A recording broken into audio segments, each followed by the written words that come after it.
Jadi kita kalau melihat dengan tradisi pesantren, kondisi pesantren ya tentu jangan dibaca dengan seperti halnya budaya kita seperti di sekolah. Kita apakah mau pamannya kayak kejadian coba? Ya kita ngiris juga kan kepala sekolah.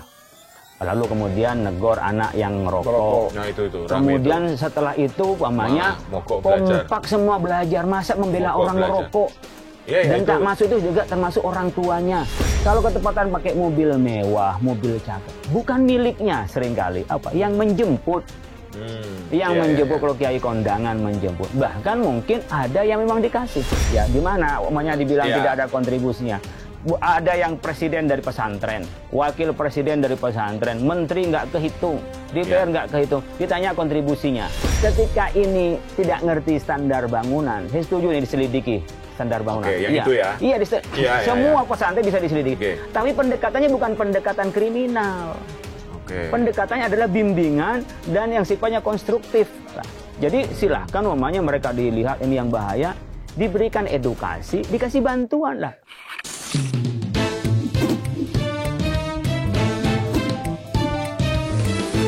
To the point aja. Assalamualaikum warahmatullahi wabarakatuh. Kembali lagi hadir program To the Point aja bersama saya Gaib Abdul Sigit dan sahabat saya Pung Purwanto. Kita situasi sekarang ini banyak peristiwa, Mas. Ya. Terutama di lingkungan pesantren yang sedang jadi buah bibir di mana-mana. Yang terakhir kejadian yang terbaru soal pesantren yang rubuh kemarin. Sidoarjo. Di Sidoarjo dan ada beberapa kejadian lagi yang sehingga jadi omongan di publik nih. Banyak orang yang nyari pesantren itu kayak apa, kehidupannya bagaimana. Kemudian muncullah video, gambar yang beredar di mana-mana sekarang. Karena itu kita mau bahas soal ini, seperti apa sebenarnya kehidupan di pesantren. Karena banyak orang yang tidak pernah mondok, tidak pernah tahu, tiba-tiba sok tahu dan akhirnya komentar gitu. Nah, kita datangkan langsung orang yang punya pesantren, yang pernah mondok di pesantren, dan beliau adalah ketua MUI. Siapa, Mas? Tolong disapa. Kiai Haji Khalil Nafis. Selamat datang, Yai. Selamat datang. Assalamualaikum warahmatullahi wabarakatuh. Waalaikumsalam. Karena nama programnya To The Point, jadi Kiai To The Point aja. Nggak usah. Ya, langsung aja kita. Kiai, ini banyak kejadian, kemudian sehingga banyak komentar di media sosial tentang pesantren dengan segala kehidupannya. Sebenarnya bagaimana kita memaknai kehidupan pesantren yang akhirnya banyak orang mengambil cuplikan-cuplikan sedikit, orang bungkuk segala macam, sehingga kesannya memang seperti itulah pesantren di Indonesia. Ya, sebenarnya kalau kita melihat pesantren, antara pesantren di Jawa dan di luar Jawa beda. Di Jawa pun juga beda-beda. Jawa Timur, Jawa Tengah, Jawa Barat, Banten, DKI itu beda. Jadi sebenarnya lebih pada penghormatan kepada guru ya. Jadi pola penghormatan itulah tergantung pada tradisi masing-masing. Mereka punya semboyan man 'allamani harfan wahidan fa ana abdu. Orang yang mengajari saya satu huruf saja itu adalah kami siap untuk melayani. Kami siap untuk mengikutinya, bahkan menghambanya untuk menunjukkan tentang ketakziman, menghormati kepada guru. Nah, ini perspektifnya orang yang kadang-kadang salah melihat perspektif budaya dari budaya lain. Ya sulit kita menemukan kebenaran ini, umpamanya budaya Jawa cium tangan, ya kan bentuk penghormatan. Lalu menunduk seperti orang Jepang, itu kan bentuk penghormatan. Kemudian dilihat dari budaya Arab. Di Arab itu adalah kalau salaman, ya kita harus tegas begini. Begini tanda menghormati begini itu. Goyang-goyang gitu ya? Kalau digoyang-goyang terus ditekan. Dan genggamannya makin hormat itu? Maksudnya hormat. Begitu juga ketika kita sayang, sebenarnya orang Arab apa? Dipegang kepala. Makanya imsah ra'sal yatim kata Nabi untuk bentuk sayang kepada anak yatim diusap kepalanya. Kita ini sebenarnya adalah menyayangi anak yatim. Bahkan semarah apapun orang Arab kalau dipegang dagunya dia tuh senang. Coba itu dipraktekkan di Indonesia. Dikeplak nanti. Kalau saya pegang kurang sopan. Nah itu kalau saya pegang kepalanya Mas Pung, Mas Gaib, wah nggak sopan nih Kiai kepala saya dipegang. Tapi di sana tanda sayang. Nah menurut saya kalau mau ngomentari budaya dari perspektif budaya orang lain, ya susah. Tapi kan kita bisa melihat dari di sanalah Jogja cara takdim seperti apa kepada orang tua. Cium tangan, menghormati, bukan menghamba. Makanya orang yang salah itu dianggapnya, yang salah memandang seperti orang Jepang dianggap itu ruku. sholat, dan itu dianggap syirik. Ada yang memaknai begitu, itu Iya, syirik. iya, iya. Kenapa? Saya pernah dengar itu. Dia Iya. kok sujud sama orang gitu. Sujudnya hanya kepada Allah gitu. Iya. Kalau sujud dalam arti iman, kemudian ada arti dalam dia bahwa adalah meyakini ada Tuhan selain Allah, ya syirik. Tapi dalam bentuk dia menunduk takriman wa ta'ziman, ya itu beda lah cara melihatnya. Lah ini yang banyak orang nggak bisa membedakan, dianggapnya wah yang ini tuh dulu adalah orang-orang yang diperbudak. Ya kalau kita melihat seperti itu nggak ada perusahaan. Sekarang ini di to the point aja, ini kan beda-beda. Ada tukang sapu, Ya. ada yang bagian wawancara, ada yang bagian skrip, ada. Kalau dianggap wah enak itu yang bosnya bayaran paling banyak, nggak tahu tukang sapunya sampai malam baru pulang. Ya kalau dibikin begini cara narasinya, itu kan narasi yang tidak fair menurut saya dalam melihat sesuatu. Nah ya di pesantren itu beda-beda dan kalau dilihat dari budaya luar pasti orang melihat tidak cocok. Tapi kalau tahu di dalamnya bagaimana kiai itu memang macam-macam pesantren. Ada pesantren yang sama sekali itu tidak ngambil SPP dan tidak ada bayaran sama sekali. Ya. Dan itu banyak jumlahnya, Kiai. Jumlahnya banyak. Bahkan ini banyak yang tidak terdaftar di Kementerian Agama. Nggak didaftarkan pesantrennya. Tapi mereka berdedikasi. Seperti pesantren-pesantren tua ya yang kemarin roboh lah udah kita ingat semua Al-Khazini. Itu dari Kiai Khazin orang yang alim, kemudian orang datang, orang untuk belajar di sana. Kemudian orang belajar di sana itu pengen tidak pulang pergi, bikinlah pemondokan disebut dengan pondok pesantren. Termasuk dulu Kiai Hasyim Asy'ari mondoknya di situ. Pernah di situ dalam satu sejarah itu sepulangnya dari haji Kiai Khalil Bangkalan. Kiai Khalil Bangkalan bukan Kiai Khalil Nafis ya. Kiai Khalil Latif di Bangkalan itu dia di sana untuk ngaji dan itu bikin pemondokan kayak secara rame-rame swadaya. Nah, ruan itu yang dilakukan di beberapa tempat ngecor bareng itu adalah tradisi lama di mana santri itu yang ditempati sendiri melakukan sendiri. Ya berbeda kalau dibandingkan dengan boarding school yang memang dia bangun sendiri, kemudian dia pakai ngutang ke bank, kemudian orang bayar mahal, dibandingkan dengan orang yang gotong royong begitu di premis dengan di sini dengan yang memang bayaran mahal. Bisa dilihat juga barangkali kiai itu kok berkaya-kaya atau berfoya-foya. Kalau yang kiai coba lihat yang kemarin ada di dalam video umpamanya kiai datangi rumahnya, apakah cakep rumahnya? Kagak. Kalau ketepatan pakai mobil mewah, mobil cakep, bukan miliknya seringkali yang menjemput. Yang menjemput kalau kiai kondangan menjemput. Bahkan mungkin ada yang memang dikasih. Yang saya tahu tuh kiai datang punya alumni, punya simpatisan yang kaya, kemudian kiai kok naiknya mobil begitu, kita kasihin dah ke kiai, hak pakai kadang-kadang memang dikasih beneran. Tapi kiai yang waro loh, kalau orang ngasih terus kiai perasaannya nggak nyaman dengan dikasih tidak karena ikhlas, itu dikembalikan. Mobil mewah di atas 1 M harganya itu saya ngelihat langsung itu dikembalikan sama kiai karena ngelihat ada gelagat memanfaatkan kiai lah kira-kira, kedekatan dengan kiai. Jadi kita kalau melihat dengan tradisi pesantren, kondisi pesantren ya tentu jangan dibaca dengan seperti halnya budaya kita seperti di sekolah. Kita apakah mau pamannya kayak kejadian coba? Ya kita ngiris juga kan kepala sekolah. Lalu kemudian negor anak yang ngerokok. Nah itu kemudian itu. Setelah itu pamannya kompak semua belajar, masa membela orang ngerokok. Dan tak masuk itu juga termasuk orang tuanya. Mungkin ya mukul saya tidak setuju. Tapi tindakan kepada orang yang sedang menegakkan aturan dengan tidak baik-baik seperti itu apakah mau seperti itu budaya kita? Guru dengan muridnya relasinya tuh relasi bayaran nih masalahnya. Relasinya relasi seperti halnya orang di dunia kerja. Ini relasi ilmu. Di sini bedanya antara kita keagamaan yang berbasis nilai dan moral dengan orang yang transaksional. Jadi kayak kita ikut kursus, saya tuh belajar bahasa, kemudian saya cari kerja. Itu berbeda dengan orang belajar ilmu agama yang di agama itu ada tata krama, takzim kepada guru. Jadi mendidik tuh nggak begitu caranya ya, tiba-tiba langsung diberhentiin gurunya gitu. Iya kan beda mendidik dengan mengajar.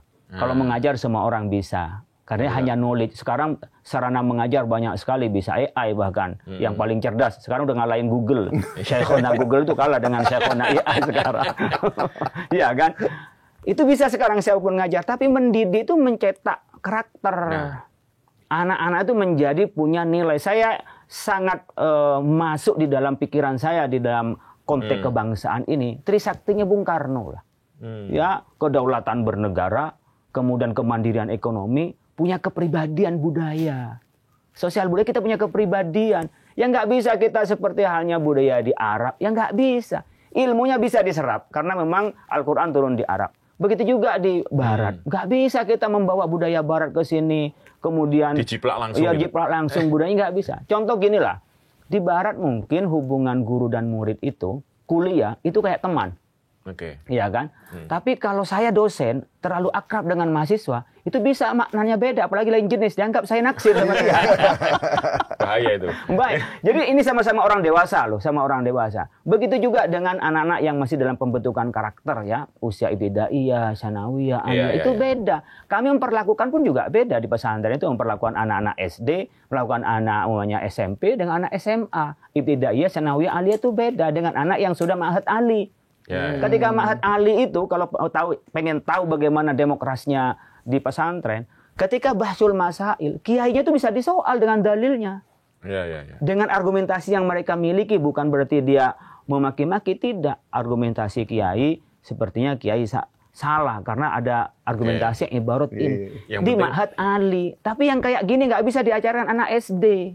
Oh, bahaya nanti. Tindakan kalau anak SD. Iya, merokok ya tegur. Ya tegur gitu udah. Ini sama dengan di pesantren, ngajarin adab sama guru. Kemudian mereka dilatih karakternya. Ya adabnya umpamanya di Jawa Timur, orang menghormati lebih tua itu dengan cara nunduk, dengan cara umpamanya lebih rendah, mencium tangan dan seterusnya. Di Jawa Barat beda, di DKI beda. Di Sumatera juga beda. Di Sumatera beda. Jadi pesantren nggak sama lah. Ini orang yang mengeneralisir pesantren sama, kemudian diukur dari luar budayanya, ya pasti nggak ketemu. Yai, ini yang sering jadi perdebatan di publik itu adalah bagaimana sikap takzim kepada kiai atau guru ya. Yang tadi disampaikan ada dasarnya. Nah, sebenarnya takzim atau taklid atau nurut sama guru itu manfaatnya untuk santri dan manfaatnya untuk kalau kita melihat untuk masyarakat luas itu seperti apa sih, Yai? Karena kan ya ini punya pengalaman jadi santri nih di pondok pesantren besar di Surabaya. Sidogiri maksudnya. Artinya kan santrinya ribuan. Artinya ternyata memang kalau kita hubungkan dengan fenomena sekarang, justru para pemimpin itu datangnya dari pesantren. Apakah kalau teori psikologi kan gini, kalau orang yang menghargai guru, dia akan menjadi orang yang hebat nanti di depan. Nah, ini mungkin Kiai perlu menjelaskan ini seperti apa makna taklid kepada guru dengan kehidupan masyarakat secara luas ya, secara umum gitu. Saya to the point aja. Nah, cocok nih. Harus ini. Ya, to the point aja. Saya yang saya rasakan dulu sebelum saya pakai dalil ya. Pelajaran yang saya tidak suka ustadznya itu susah masuk dalam pikiran saya. Ustadznya udah nggak menyenangkan. Terus saya udah benci sama ustadznya. Itu pelajaran yang disampaikan ustadz. Nggak masuk. Itu udah band duluan, udah menolak di pikiran kita. Makanya kita memberikan pendidikan kepada santri, senangilah gurunya. Hormatilah gurunya. Karena dengan menghormati guru itu, pelajaran yang disampaikan kepada murid, itu muridnya mudah dengan menerimanya. Itu yang saya rasakan. Secara ajaran memang, kalau orang tua itu melahirkan kita, itu menjadi ada di muka bumi ini. Maka kalau guru itu adalah orang yang menuntun kita untuk selamat dunia akhirat. Kita mengenal Tuhan dari guru. Kita mengenal Nabi dari guru. Cara hidup yang benar dari guru. Orang tua pun bisa menjadi orang tua dan guru. Tapi ada orang tua yang nggak bisa jadi guru. Tapi kalau guru, dia sudah bisa mengikat ila yaumil qiyamah sampai akhirat kelak. Orang tua yang melahirkan bisa tidak sampai akhirat ketika beda agamanya, akhirat nggak ketemu. Di dunia aja kalau dalam ajaran kami udah nggak bisa ketemu. Orang tuanya non muslim, anaknya muslim. Ketika menikah nggak bisa orang tuanya jadi wali. Ketika beda agama di dalam Islam, sekali lagi ini privasi, saya tidak menyalahkan orang. Antara kita dengan orang yang beda agama, yang awalnya bapak sama anak atau saudara bisa mewariskan, tapi ketika beda agama tidak saling mewariskan. Disitulah nilainya guru yang mengajarkan Islam kita kepada kita. Kita hidup di dunia bisa ada dasarnya dan bisa juga bekal di akhirat. Dan di ajarkan al ulama warasatul anbiya. Ulama itu pewaris para nabi. Yang meneruskan misi-misi kenabian adalah ulama. Tanpa kita juga menutup mata, ada orang pintar tapi nggak jadi ulama. Jadi tidak semua orang pintar jadi ulama. Siapa sih ulama? Ulama itu orang yang punya ilmu, kedalaman ilmu dalam agama, lalu mengamalkan dan takut kepada Allah. Nah, ketika melihat perilaku kiai, kan nggak semua orang yang alim bisa jadi kiai loh. Banyak yang nggak. Bahkan mungkin awalnya nggak alim tapi jadi kiai. Allah memberikan hikmah. Wa may yu'tal hikmata faqad utiya khairan katsira. Nah, di dalam tradisi kita dan juga pendapat-pendapat ulama seperti Al-Ghazali, kalau kita bersedekah, yang paling baik itu bersedekah kepada orang soleh, orang alim yang soleh. Itulah yang menjadi motivasi kita. Mengapa kita orang nggak punya duit, kok ngasihnya sama kiai?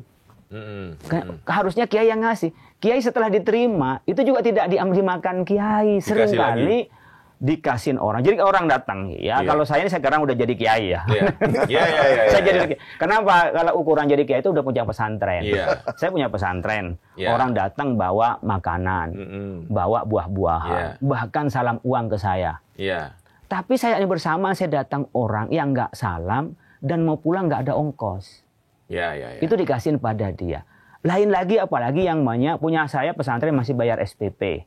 Yang di tempat yang nggak ada SPP, punya saya tuh yang bayar SPP saja ada sekitar 20% yang tanpa bayaran. Maka uang itu bisa dipakai apa? Kepada santri, bisa dipakai untuk pada bangunan, bisa dipakai kepada kemaslahatan. Bukan dengan cara mengambil salam terus foya-foya, tidak. Ketepatan saya kiai di kota, saya punya pekerjaan. Saya ASN, saya dosen. Saya juga punya keahlian sebagai Dewan Pengawas Syariah. Itu adalah pekerjaan saya. Kalau yang di kampung tidak bekerja, full. Hanya mengajar saja mereka itu. Dan di kampung itu nggak ada seperti di Jakarta, setiap ngajar pasti dibayar. Belum tentu. Paling pol dibawain berkat. Ada yang begitu. Oleh karena itu orang yang punya kadang-kadang panen, udah ini kasihan kiai.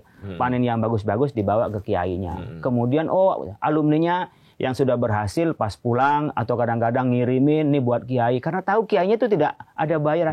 Dan itu kalau kita boleh kepada pemerintah, mereka tuh mencerdaskan masyarakat. Pemerintah harusnya juga bisa noleh ke situ. Kalau ada penyuluh agama, maka kiai-kiai begini bisa jadiin penyuluh agama. Mereka tidak pernah berharap dengan pemerintah. Oleh karena itu masyarakat yang mandiri itu yang secara swadaya. Kalau ini perspektifnya dibikin perspektif dengan orang bekerja, ya susah. Yang berikutnya juga orang bisa jadi kiai itu belajarnya berapa tahun. Dan tidak ada bayaran pasti. Kalau saya namanya dari Ibtidaiyah Tsanawiyah Aliyah sampai S3, saya jadi dosen, jelas ada penghargaannya. Saya punya pekerjaan. Mereka itu kadang-kadang mondok itu sampai 30 tahun. Baru pulang dari pondok, dia hanya ngajar. Dan tidak ada jaminan kehidupan apa-apa. Itu yang dikasih. Oleh karena itu, kalau kita digeneralisir, ini orang yang disuruh yang ngesot, ini yang ngasih, kemudian dia yang mewah-mewahan.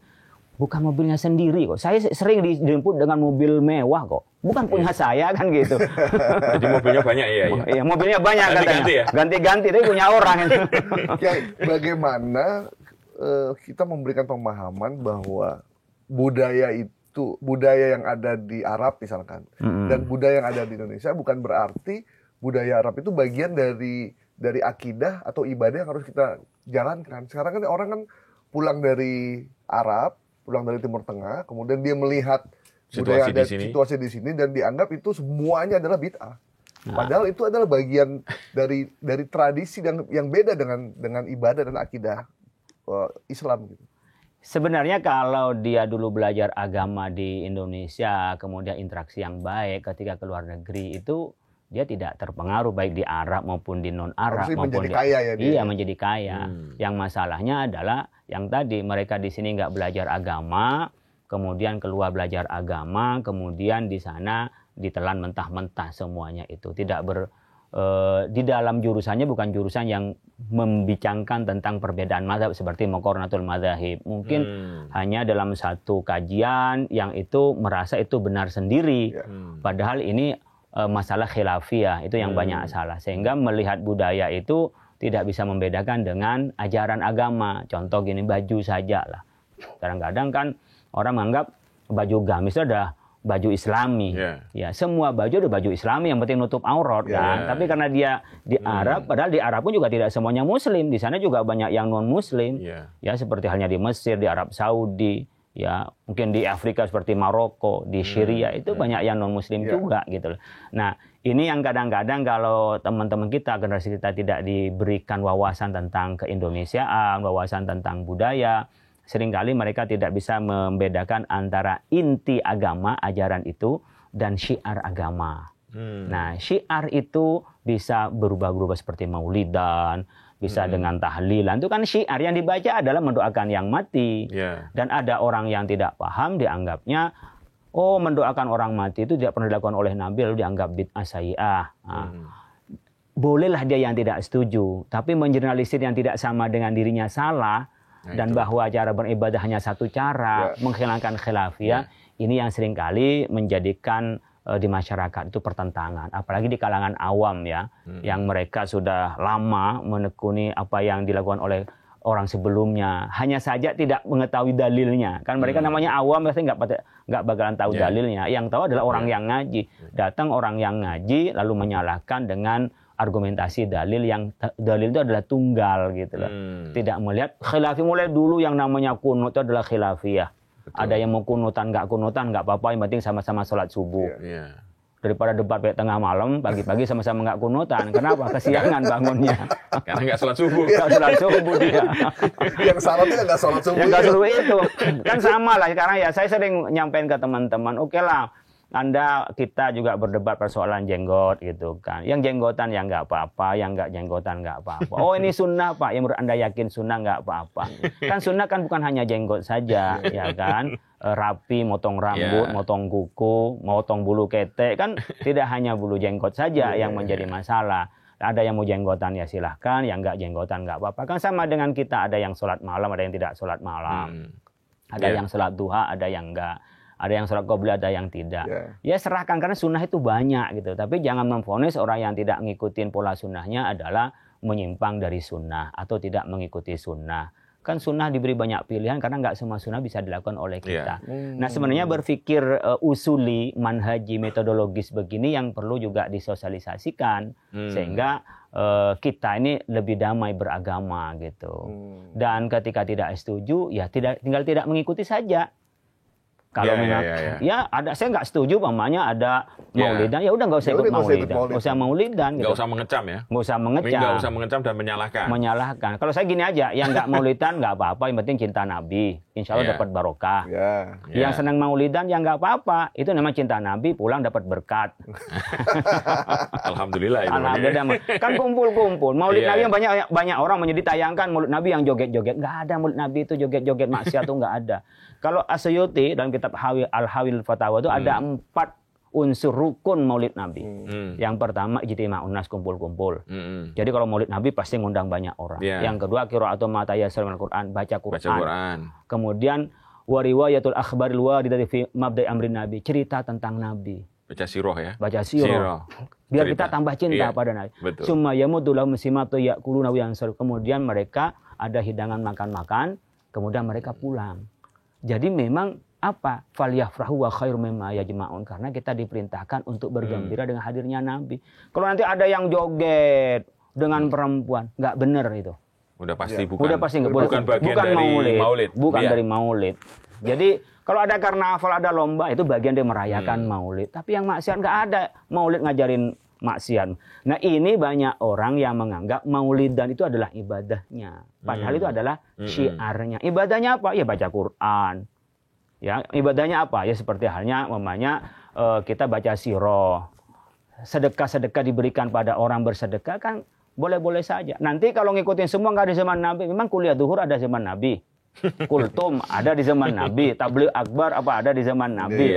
Isinya kan pengajian gitu, hanya namanya momentum lah. Itu momentum revitalisasi kecintaan kita kepada Rasul. Kiai ceramah di TV nggak ada zaman Nabi. Nah itu nanti bid'ah semua. Kan ada pemahaman gini Kiai, yang ada hadis nanti umat Islam akan ada 73 golongan, 72-nya akan masuk neraka, hanya satu golongan yang benar, itu mereka yang berpijak pada ajaran Ahlussunnah wal Jamaah, hadis Nabi segala macam. Nah, itu yang jadi bahwa golongan ini nih yang hanya akan benar dan masuk surga sendirian. Ini pemahaman yang sering kita sering dengar gitu. Sehingga mereka meyakini hanya ini nih yang akan diterima Allah nanti. Kan kita bisa mempunyai pedoman apa yang disebut dengan Ahlussunnah wal Jamaah. Satafariqu ummati, umatku akan berpindah dari salasin wa sab'ina firqatan, ada sampai 73 illa wahidah, kan itu satu. Apa yang disebut dengan Ahlussunnah wal Jamaah? Ma ana alaihi wa ashabi. Adalah seperti apa yang aku lakukan dan yang dilakukan oleh sahabatku. Ashabi kanujum ainama ihtadaitum ihtadaitum. Sahabat-sahabatku itu bagaikan bintang, ya. Dan di mana mengikuti dari sahabat itu, Anda akan mendapatkan petunjuknya. Contoh umpamanya sholat tarawih. Ini kan sholat tarawih. Di zaman Nabi itu, Nabi keluar tarawih kalau nggak salah 3 hanya 4 malam. Setelah itu Nabi nggak keluar lagi sholat dengan sahabat. Kenapa? Takut tarawih menjadi diwajibkan. Nah, Nabi memang berapa Nabi sholat itu? Ada yang mengatakan Nabi hanya sholat 8 rakaat. Berikutnya ada yang mengatakan 11. Karena Nabi, tradisi Nabi sholat malam itu 11 rakaat. Dengan 8 tuh ya sholat malamnya, lalu ditutup dengan 3 witirnya Nabi. Nah, ini kan Nabi. Hanya orang apa? Saya ikutin Nabi saja. Yang nggak ikutin Nabi, salah. Padahal ada ngikutin Sayyidina Umar. Yang ijtihad menjadi 20 rakaat itu Sayyidina Umar. Kenapa? Nabi memang 11. Tapi Nabi itu per 2 rakaat, Nabi itu muter di Ka'bah. Tawaf 7 kali. Nah, kalau kita udah nggak tawaf, sudah nyampe di mana-mana umat Islam, maka ditambah menjadi 8 rakaat. Sekarang itu tarawih pun di Mekah 8 rakaat karena nggak ada tawaf di sela-sela itu. Nah, bahkan masa Umar bin Abdul Aziz di Madinah 36 rakaat tarawih itu. Nah, kalau kita ngikutin Nabi 11 rakaat, ya monggo. Tapi kalau Nabi sholat malam, kakinya sampai bengkak lu berdirinya. Nggak secepat itu gitu loh. Nah, kemudian umpamanya kita ngikutin yang 23, ngikuti Sayyidina Umar. Berarti kalau dianggap salah, berarti Umar salah juga dong ya? Ya kan Nabi sudah mengatakan, ikut saya atau ikutin sahabat-sahabat saya. Berarti nggak ikutin Nabi ya silahkan. Yang 11, sekarang orang sudah mulai sadar kan, dengan perbedaan ini silahkan ketika 8 mereka pergi. Witir sendiri di rumahnya. Ada yang teruskan sampai 23. Kan enak. Dulu kan debatnya panjang itu. Dianggap, wah nggak ikutin Nabi kalau nggak 11. Iya, tapi Nabi kan sudah bilang dengan sahabat Nabi. Ada yang mengatakan Nabi memang 11 di luar dengan sahabat. Tapi nggak tahu kita nerusin lagi Nabi di dalam berapa. Akhirnya berdebat nggak sholat tarawih. Nggak sholat tarawih dia. Nah, ini yang banyak orang berhenti pada, ini nggak ada di zaman Nabi. Sahabat Nabi, ulama-ulama itu kan penerus Nabi. Jadi orang yang sudah sampai pada kapasitas mujtahid, ulama yang dikenal, dia berhak untuk kita ikuti karena pewaris Nabi yang menerjemahkan dari syariat. Ini bedanya syariat dengan fikih ya. Kalau syariat itu dari Allah dan Rasulnya, yang itu tidak ada perbedaan. Fikih itu adalah ulama memahami syariat. Gitu. Jadi syariat nggak ada khilafiyah, nggak ada perbedaan pendapat kalau syariat. Kalau fikih ada ya? Ada fikih, makanya orang yang banyak berdebat nggak bisa bedain mana fikih mana syariat. Menurut kami penafsiran itu dari syariat, maka saya melaksanakan syariat. Di jalanan itu menurut kami banyak melaksanakan syariat. Contohnya apa? Lampu merah, lalu lintas. Karena apa? Di dalam Al-Quran juga disebutkan tentang bagaimana kita belajar berjalan di muka bumi ini, jangan kita sombong-sombong itu. Waqsid fi masyika min sautik. Jadi kita disuruh jalannya yang baik dan juga kita keteraturan. Maka lampu merah juga menolak mudarat. Bagi kami penerjemahan itu sudah melaksanakan syariah. Meskipun tidak mengatakan pelaksanaan syariah di dalam lalu lintas. Tapi itu melaksanakan syariah. Ada kalau umpamanya lampu kuning tanda peringatan, ya kan? Pelan-pelan. Kalau di luar negeri itu orang sudah patuh. Tapi kalau kita nggak, mumpung masih kuning, kita gas sebelum merah. Kan gitu. Padahal itu kan peringatan. Nah, ini kan sebenarnya sudah sesuai dengan ajaran Islam, meskipun tidak dikatakan itu syariat. Ada penafsiran ini, ada orang yang maunya tekstual, diucapkan syariah baru syariah. Kalau nggak diucapkan syariah, oh berarti tidak menerapkan syariah. Ini perbedaan kita cara pandang terhadap syariah. Ya, soal pesantren ya. Jadi kan selama ini yang mungkin cepat viral itu pesantren-pesantren yang ada penyimpangan, yang banyak kejadian-kejadian, ya mungkin yang tadi tidak semua mengikuti faham yang benar gitu ya. Nah itu kan sering muncul. Kok akhirnya akhirnya bagi umat Islam sendiri itu menimbulkan kesan, wah, aku nggak jadi deh ke pesantren gitu, karena begini begitu gitu. Ya, sebenarnya apa yang sedang terjadi ini terkait dengan mau Hari Santri nih. Iya. Hari Santri 22 Oktober. Ini kadonya kado Hari Santri. Nah, ini ada dua peristiwa ya kan. Dan menjelang Hari Santri justru yang tergambar di publik itu. sekarang yang buruk-buruk tentang pesantren. Jangan sampai nanti ada upaya untuk mendesain agar orang itu pesantren itu tidak bagus gitu ya. Nah, Ya. ini gimana ya? Sebenarnya kan begini, Ya.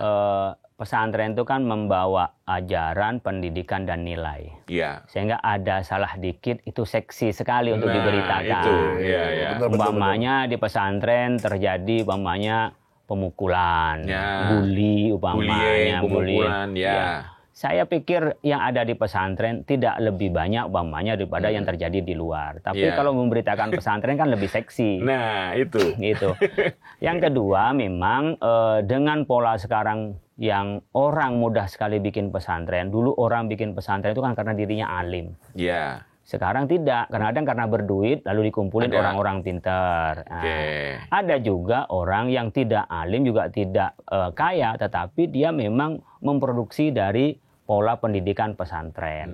Jadi sekarang variannya itu pesantren banyak sekali. Di samping pesantren yang memang itu membawa nilai pesantren, mulai pesantren modern, pesantren salaf, ada yang pesantren integratif ya. Yang modern pasti adalah yang sudah mengikuti perkembangan, ada yang salaf masih tetap dia nggak ngikutin dengan kurikulum pemerintah, bahkan mungkin nggak ngajukan izin. Oke. Banyak nggak ngajukan izin banyak. Artinya yang penting mereka mengajarkan saja gitu. Oke. Ada yang integratif, gimana mereka mengkombinasikan pola kurikulum pesantren dengan pendidikan yang maju. Tapi ada juga di luar mirip pesantren adalah boarding school, perumahan-perumahan terbatas ini. Nah, ini kadang-kadang orang bilangnya pesantren, padahal tidak ada kiainya, tidak ada basis pesantrennya. Tapi karena di sana ada ngajar agamanya dan seterusnya, jalannya. Ada kalanya orang yang punya mungkin kesadaran entertain dengan keustadan, kemudian untuk mendukung itu mereka bikin pola pendidikan agama yang terasrama. Oke. Tetapi seringkali dia tidak memang untuk mengajar mendidik, sehingga kadang-kadang pimpinan itu melakukan pelecehan. Nah, itu. Tapi itu dieksposnya tetap pesantren. Nah, dengan undang-undang pesantren, kalau kita lihat dari tahun 2019, itu hanya jumlah pesantren yang terdaftar sekitar 23.000. Sekarang ketika ada undang-undang pesantren sudah 42.000 lebih jumlah pesantren. Naik pesat dengan adanya undang-undang itu. Nah, makanya menurut saya ini penting untuk dilihat oleh pemerintah dan ada keberpihakan. Pendidikan pesantren yang punya kesejarahan sebelum kemerdekaan. Jauh ya? Iya, sebelum kemerdekaan. Al-Khazini itu sudah umur 100 tahun lebih. Ya. Bahkan kalau cikal bakalnya dari 1878. Cikal bakalnya ya pesantren itu. Nah, dengan melihat ini yang menanamkan nasionalisme, ikut memerdekakan Indonesia. Nah, sekarang jangan itu menjadi kayak seperti halnya tidak ada gunanya di Indonesia. Apa kontribusi pesantren namanya? Ini pertanyaan anak-anak Gen Z ini. Yang nggak ngerti pesantren, apa kontribusinya? Gimana resolusi jihad itu dari mana kontribusinya bisa mempertahankan kemerdekaan? Ini menarik ini. Ya, gimana? Umumnya dibilang tidak ada kontribusinya. Ada yang presiden dari pesantren, wakil presiden dari pesantren, menteri nggak kehitung. DPR nggak kehitung. Ditanya kontribusinya. Nah, itu yang kadang-kadang kan tidak nyambung ya. Makanya tadi dilihat hanya sisi negatifnya kan. Ya. Nah, tapi kan selama ini kan setelah undang-undang pesantren ternyata ada kenaikan yang cukup banyak ya. Jumlahnya 42.000 dari sebelumnya 20.000. Nah, mungkin sekarang adalah bagaimana menjaga kualitas pesantrennya itu, karena kan di situ ada kriteria yang jelas ya. Tadi ada kurikulumnya, ada kiainya, ada yang jelas-jelas diajarkan di situ seperti apa gitu ya. Iya, seperti undang-undang ini yang sudah ada undang-undang, tapi implementasi undang-undang masih belum menggigit menurut saya. Pertama berkenaan dengan pembinaan, baik kurikulum atau pelaksanaan, itu belum. Soal juga struktur, kita hanya baru direktur di Kementerian Agama itu. Penganggarannya pun juga belum. Kan kalau kita gini loh, kalau bicara soal kesetaraan ya, kita nggak minta diistimewakan. Yang sekolah di pesantren itu kan juga anak negeri. Betul. anak Indonesia yang Yeah. akan memimpin Indonesia juga. Yeah. Apa bedanya dengan anak yang masuk di negeri? Yeah. Mulai dari fasilitas gurunya juga, kemudian fasilitas belajarnya. Nah, dikotomis antara negeri dan swasta yang tajam ini menurut saya perlu diakhiri oleh pemerintah. Karena seperti saya ini tinggal di Depok. Tahun 2024 itu lulusan SD sekitar 36.000 anak SD lulusan negeri? SD. Yang lulusan SD, di Depok. Sekolah. Oke. Sekolah. Yang bisa ditampung oleh pemerintah itu sekolah negeri itu hanya sekitar 12.000 sampai 15.000 dengan sekolah rakyat itu. Nah, berarti kan ada masih sekitar 20-an ribu. Yang Kemana mereka 21 tuh ribu. harus masuk? Kemana? Mereka itu ditampung di pesantren-pesantren itu, sekolah-sekolah swasta itu. Iya. Sementara mereka mendapat pendidikan wajib 12 tahun kan kewajiban pemerintah. Undang-undang ya. Undang-undang. Harusnya ini kan kalau Nah, ini menarik. APBN enak banget APBN. Lah memang untuk siapa APBN? Yang ini ya, yang di Sidoarjo ya. Iya. Jadi bilang, perdebatan. Jangan APBN. Saya tanya, memang APBN buat apa? Iya, iya. Orang yang sudah bisa kontribusi ke Hasyim Asy'ari itu alumni dari Al-Khazini. Iya. Yang sekarang bisa mewarnai NU mayoritas di Indonesia. Memberikan sumbangsi kemerdekaan. Jadi pahlawan diakui sah. Dan ada undang-undangnya di kita ke pesantren. Minta dibangun itu. Dan mereka jelas ada anak yang sekolah. Bukan mengada-ada. Dibilang, waduh kok enaknya APBN. Memang untuk kantong pribadi. Dan tanahnya bukan tanah milik kiai loh. Tanah wakaf. Oke. Tanahnya tanah wakaf. Cuman kan begini, karena kita tidak mendapatkan langsung dari pemerintah atau anggaran khusus, kita kan swadaya. Saya aja punya pesantren. Oh, saya punya ada yang nyumbang 2 lokal. 2 lokal dibikin. Nambah lagi 1 lokal, nambah lagi 1 lokal. Nah, ketika ini tidak ngerti standar bangunan, saya setuju ini diselidiki standar bangunan. Oke, yang itu ya? Iya, semua iya. pesantren bisa diselidiki. Tapi pendekatannya bukan pendekatan kriminal. Oke. Pendekatannya adalah bimbingan dan yang sifatnya konstruktif lah. Jadi silahkan umpamanya mereka dilihat ini yang bahaya, diberikan edukasi, dikasih bantuan lah. Berapa yang sekolah di sana, kemudian ini bisa difasilitasi apa oleh pemerintah. Ini masyarakat ini sudah membantu pemerintah loh. Untuk mewujudkan pemerataan pendidikan. Mereka juga udah menampung anak-anak yang tidak sekolah ditampung di situ juga kan? Lah iya kan anak terlantar kan kewajiban pemerintah bukan kewajiban kiai dan ustadz. Iya. Kewajiban negara ya. Kewajiban negara toh. Ini kewajiban negara. Nah, ini sudah membantu negara kok dianggap ngapain pemerintah ngasih APBN? Ini udah membantu negara. Tapi di Undang-Undang Pesantren bukannya sudah disebut ya bahwa itu bagian dari pemerintah untuk memberikan anggaran terhadap prasarana pesantren. Ada nggak itu di situ? Saya tidak melihat, tapi yang namanya undang-undang ketika ada undang-undang pasti ada tersurat itu. Hanya saja kan apakah ada political will atau tidak. Nah, janji dulu kayaknya ada dana abadi untuk pesantren. Ada pesantren itu gimana itu sekarang? Saya belum melihat efektivitasnya ya. Sejauh mana efektivitas dari janji kampanye itu. Nah, kalau menurut Yai, gimana pemerintah mestinya untuk agar peran pesantren dan pendidikan umum itu bisa sejajar, Yai? Ya kita harus selain sudah ada undang-undang tadi tapi belum efektif ya kan? Ya. Gimana ya? Saya melihat ada yang pesantren lebih baik daripada negeri. Ya, iya, banyak. Saya ngelihat ada beberapa pesantren itu yang lulusannya bukan hanya nembus dalam negeri, nembus luar negeri. Iya. Saya sebutlah Amanatul Ummah. Ya, umpamanya Sabilillah Amanatul Ummah di Mojokerto kayak Asep itu. Umpamanya Sabilillah banyak yang dilakukan oleh pesantren.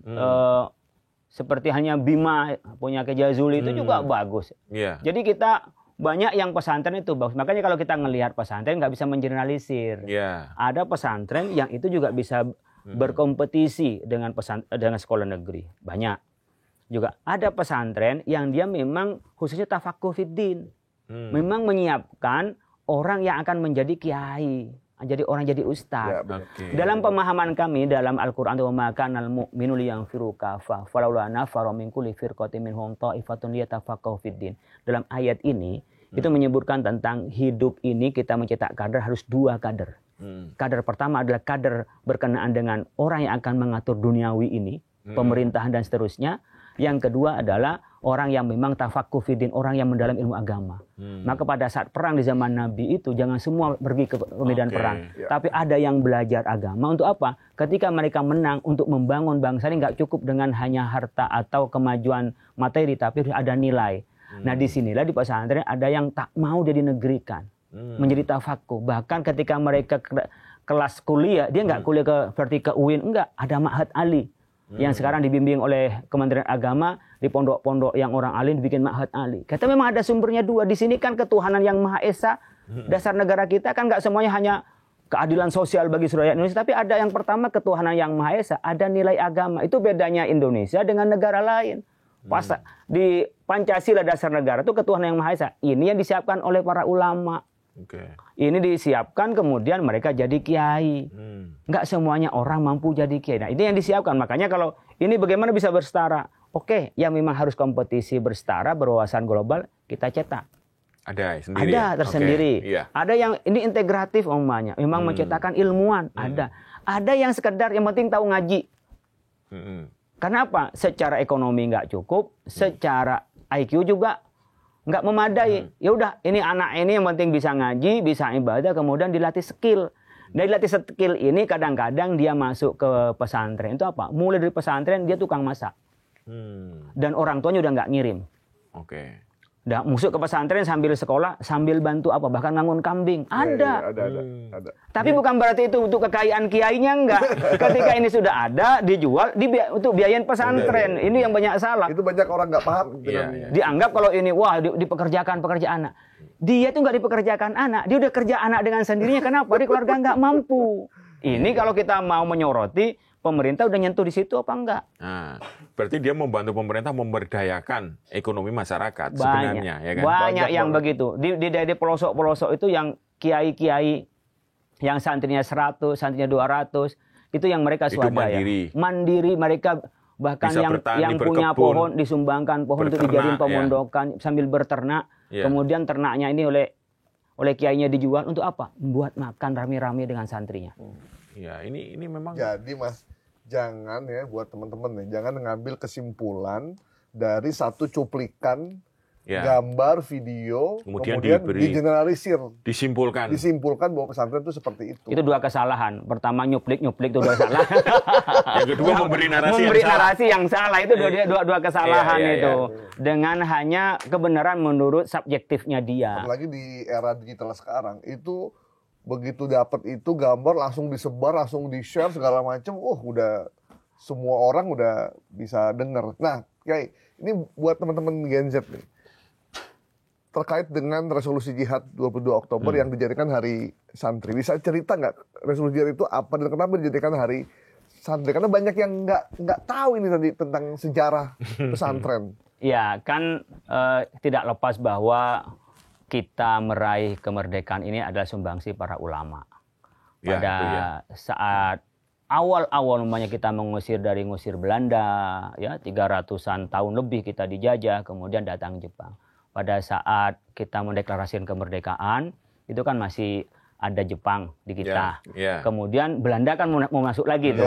Nah, agresi kedua itu. Nah, ini singkatnya saja, kemudian para ulama Jawa dan Madura itu kumpul untuk musyawarah bagaimana melawan penjajah ini hukumnya. Dari tanggal 21 sampai tanggal 22 itu musyawarah tentang hukumnya melawan para penjajah. Diputuskanlah di situ oleh Ki Hasyim Asy'ari hukumnya adalah wajib membela tanah air.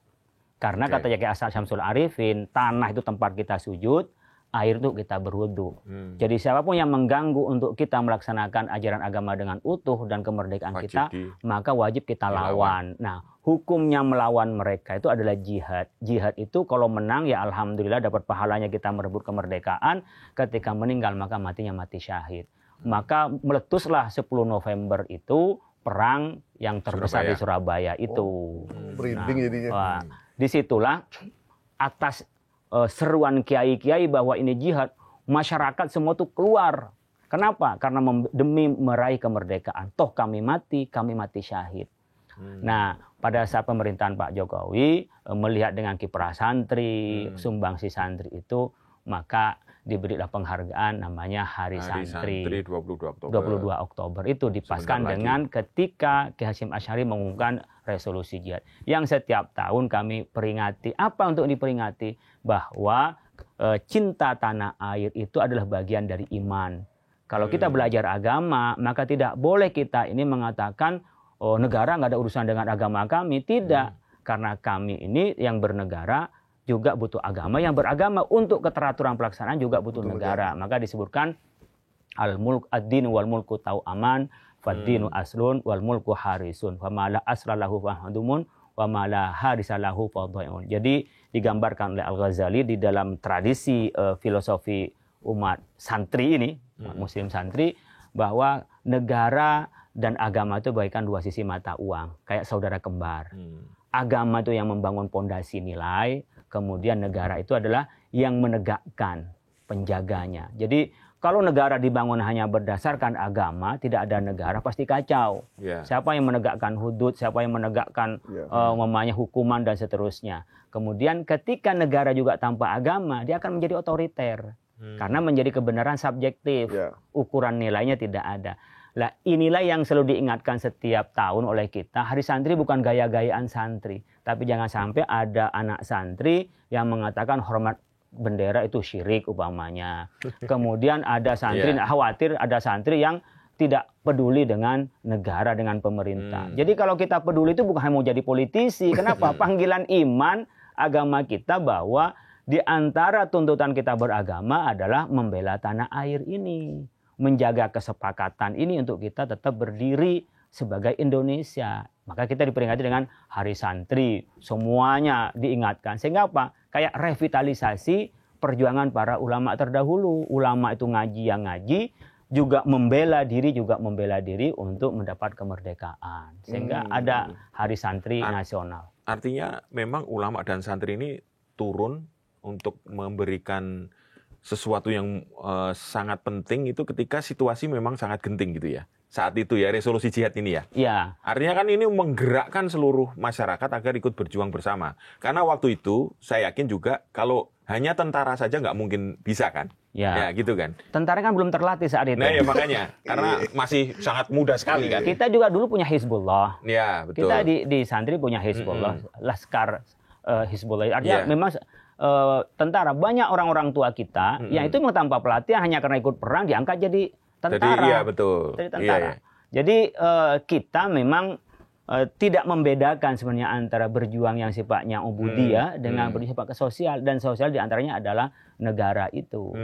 Nah kita memang ingin menunjukkan bahwa santri ini haruslah berkiprah yang baik. Ya, kiprah yang baik dari aspek keagamaan di semua lini bisa berkiprah dengan baik itu. Dan tentu dengan sesuai dengan tadi tipologi santri dia mondok di mana dan minat dan bakat santri. Kan ada santri yang cukup di pesantren, kuliah di pesantren, sudah nggak kemana-mana lagi di pesantren. Ada santri yang sekarang juga ngajar di Australia, ngajar di di Inggris, ngajar di Jepang banyak. Kalau saya tuh jalan ke luar negeri itu teman-teman santri kok semua.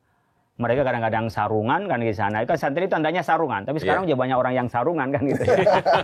Tapi ini juga tugas ulama ya terkait dengan negara. Ketika misalnya kemerdekaan kan ulama udah pastilah berperan terhadap dengan santrinya. Tapi begitu kemerdekaan dicapai itu ya sudah berarti yang ngurus pemerintahan tetap jalan. Tapi ulama ini kembali lagi ke pesantren gitu ya. Ya itu kan kita ngajar lagi gitu. Kita kan tidak mengejar kekuasaan. Kalau karena ulama mengejar kekuasaan, maka pasti ke Hasyim Asy'ari ketika merdeka nunjuk putranya, ke Wahid Hasyim. Tapi tidak. Tetap Soekarno dan Bung Hatta. Betul. Jadi siapa yang layak duduk, ya silahkan. Ketepatan santri ada yang layak, silahkan. Yang nggak santri pun yang penting dia akan membuat kemaslahatan umat, dipersilahkan. Jadi kiai kalau mau ya umpamanya kita bicara politik, wah NU politik. Bukan politik karena memang umatnya banyak, maka otomatis punya kekuatan politik. Betul. Tapi kan tidak pernah NU ingin merebut kekuasaan menjadi kekuasaan NU. Enggak loh. Tapi coba kalau dibandingkan dengan di luar negeri seperti halnya Hizbullah. Ketika punya komunitas banyak, dia ingin mendirikan negara. Iya. Kita di NU enggak loh. Itu bedanya ya. Jadi itu bagian dari ciri khas politik Sunni. Politik Sunni itu tidak ada yang ingin mendirikan negara Sunni. Enggak. Di Iran ketika kelompok Syiah besar, maka dia akan menjadikan sebuah negara. Atau nanti di Saudi itu ada kelompok dengan paham Muhammad bin Abdul Wahab, dia menjadi satu kesatuan dengan Ibnu Saud. Tapi di Indonesia enggak, mana Ki Hasyim semua keturunan NU menjadi satu kesatuan namanya dengan keturunannya Bung Karno. Enggak.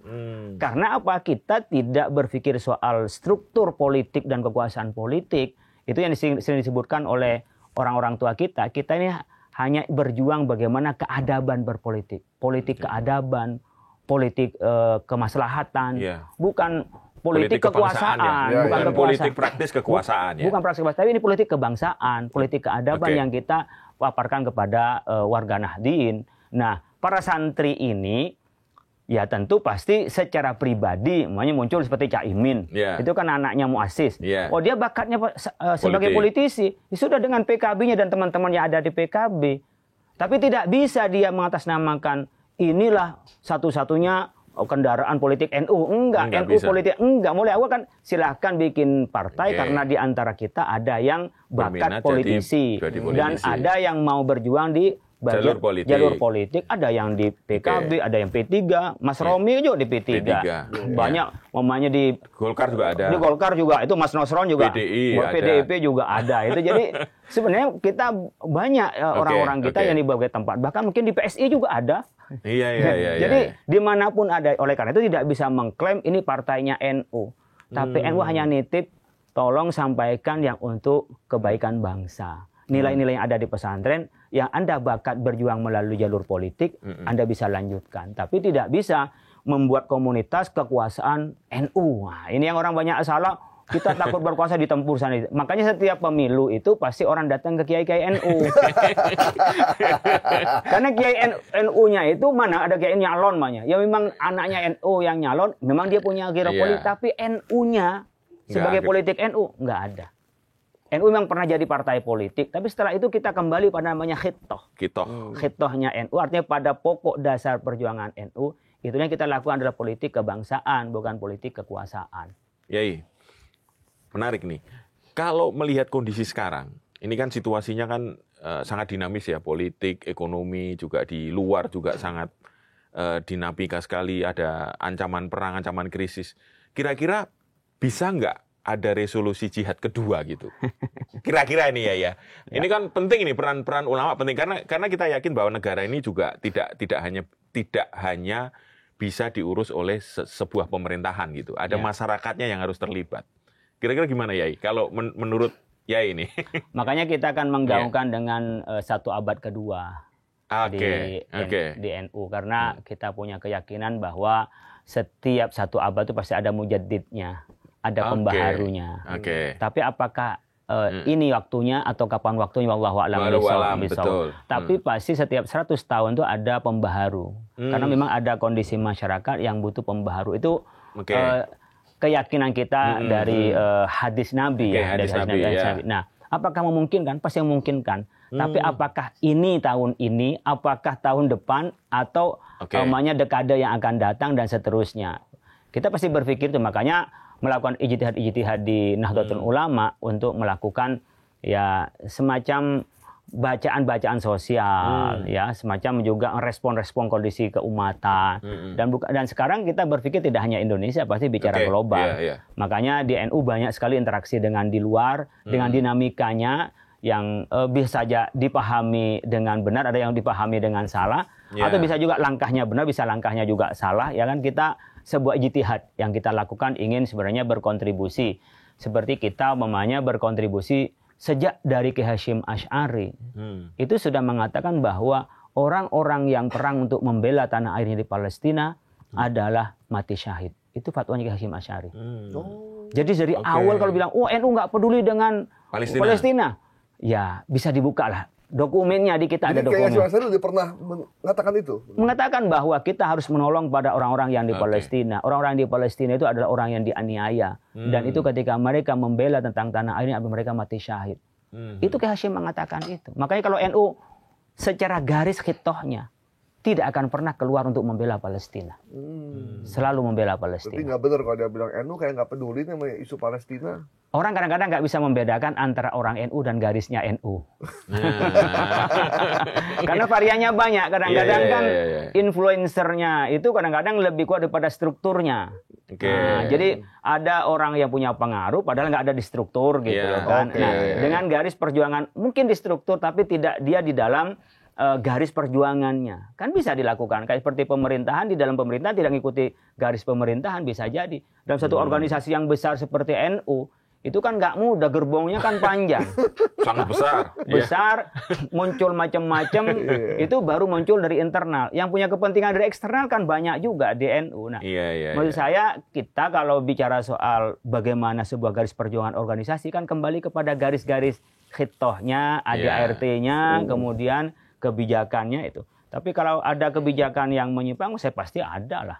Pasti. Atau apa orang yang menyimpang ya pasti ada di setiap organisasi yang besar. Makanya kemarin kita ambil tindakan resmi kan seperti halnya di beberapa teman yang main ke Israel kan gitu. Ini kita ambil tindakan tegas secara organisasi. Nah, jadi kita ingin sampaikan dalam konteks global kita terlibat. Saya sendiri beberapa kali diutus oleh PBNU melakukan ijtihad bersama ketika menghadapi tentang kemajuan al-zakat al-istina'i.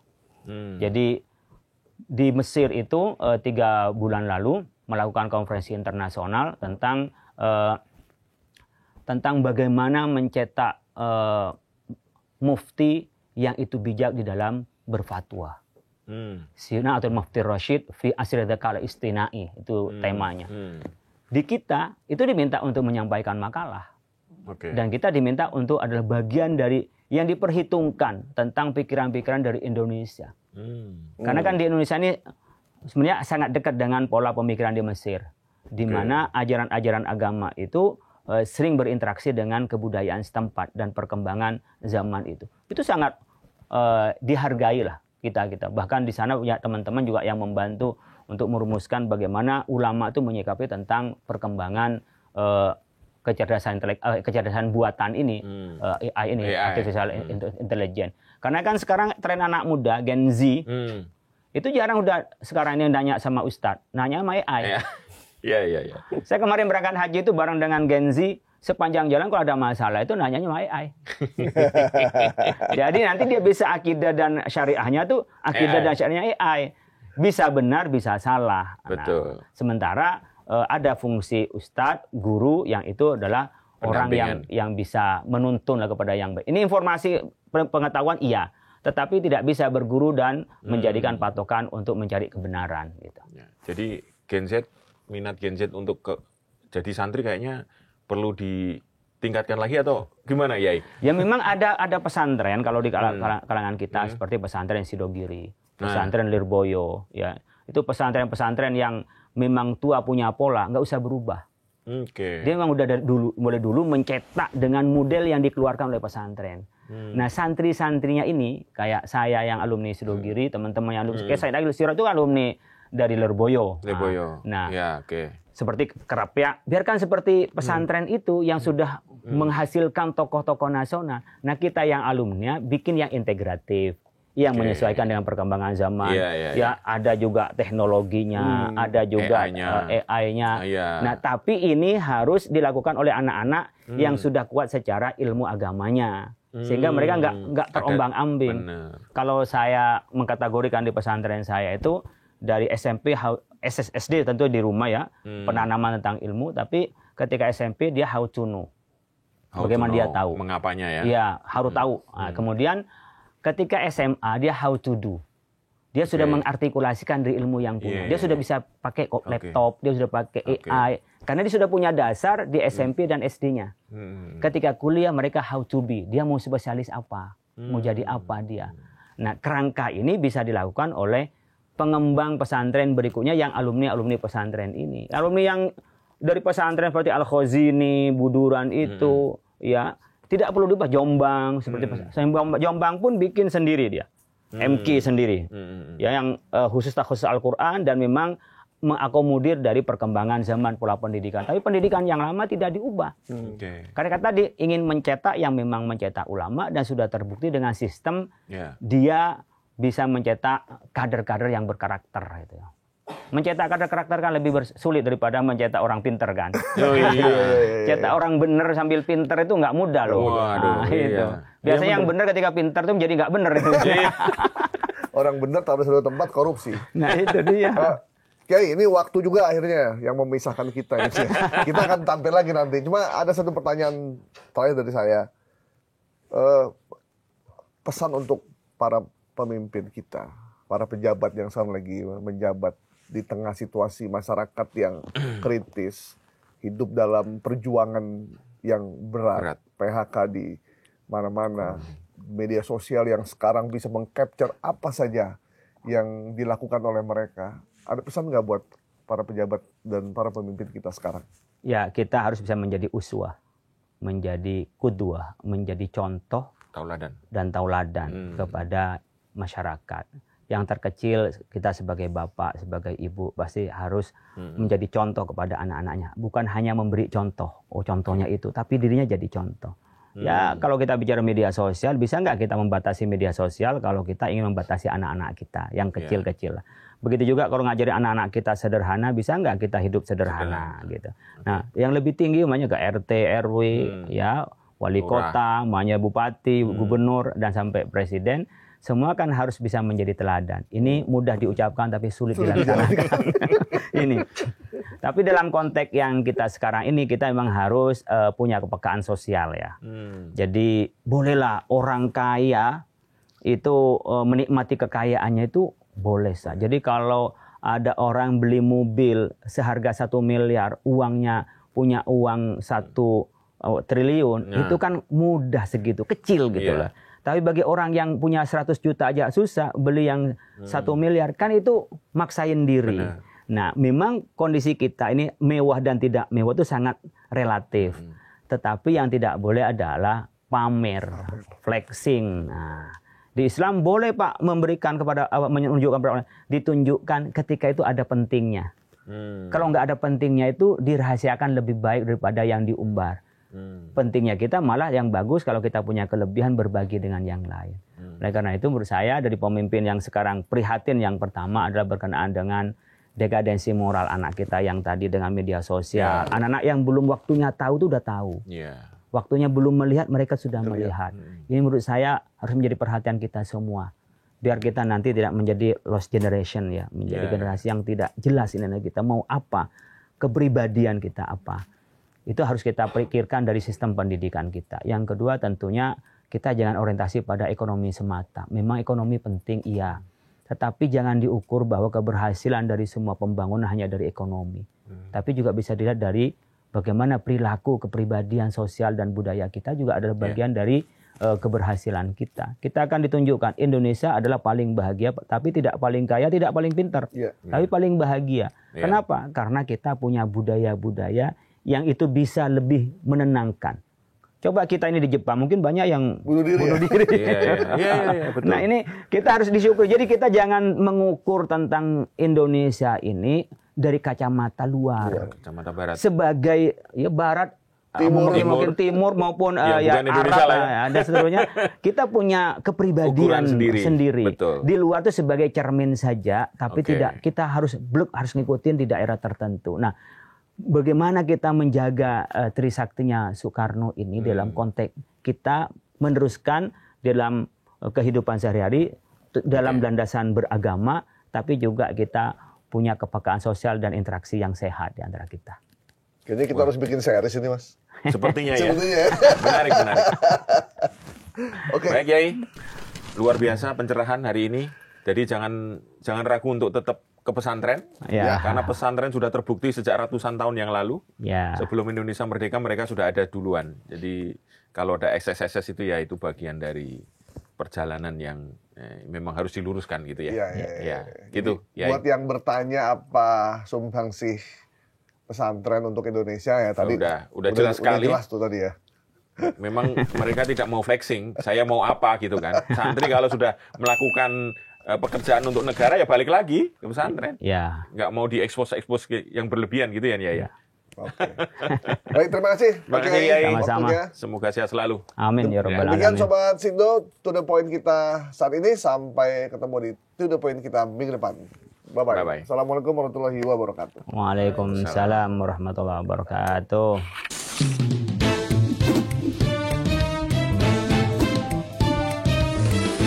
To the point aja.